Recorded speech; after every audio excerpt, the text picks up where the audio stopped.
House. Thank you, Mr. Chairman. Very pleased to take a call on the title and commencement date, and I just want to refer back to the member Mr. Locke's call, in particular the suggestion that because this is in such a dark ages, we could get the commencement date back to 1911. Well, that would be a very interesting development, Mr. Chairman, because that would give us the opportunity to put certain members of this House under a 90-day probation period, and I'm sure we could whiz back to 1980. When was it, 1984 or 1987, that the Honourable Mr. Mallard entered the House? I'm quite sure that members on this side of the House would be quite keen to put Mr. Mallard under a 90-day probation period. So while there is some merit in the backdating, I don't think I could support it, tempting though that might be.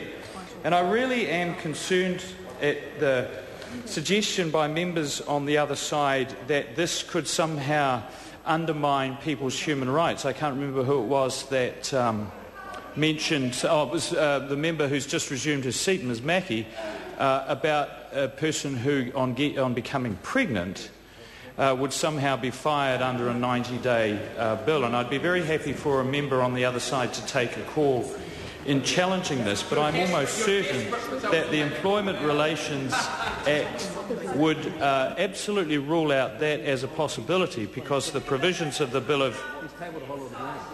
Well, it was really hard to listen because it was about as underwhelming a call as you could get. But I am particularly interested in the issue of the pregnancy, because as far as I'm aware, that would be absolutely forbidden under the provisions as they are proposed in this bill. So here we go again, isn't it? What we're saying is it doesn't matter what the law says, because the employers are going to act so badly that they would simply ignore it.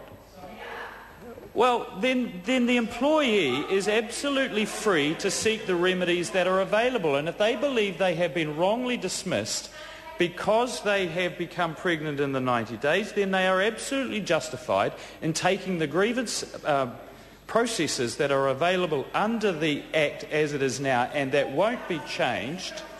Not all powers. That's the point I'm trying to make.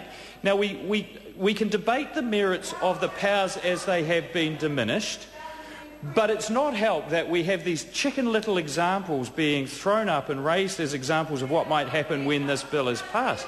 And it absolutely will not be the case. If it's happening, then there will be personal grievances taken about it. You see, this is the point. Poor old employees, completely disempowered, absolutely can't do anything, certainly not without the unions. And I absolutely reject the notion, absolutely reject the notion that this bill's title needs to be changed to reflect those things. Because what this bill is, Mr. Chairman, are very moderate, very reasonable, very good changes which will add flexibility to our employment relations legislation that are not going to have the sky falling in the way my friends on the other side would have you believe. And I simply want to reject those notions. Here's one suggestion, though, for a new title. One suggestion is we actually trust employees to do and think for themselves, to make choices for themselves, Bill. Because, there they go again. 90-day probation period, oh, terrible. It's going to undermine workers' rights. It's going to give nobody the sorts of opportunities that we believe is possible.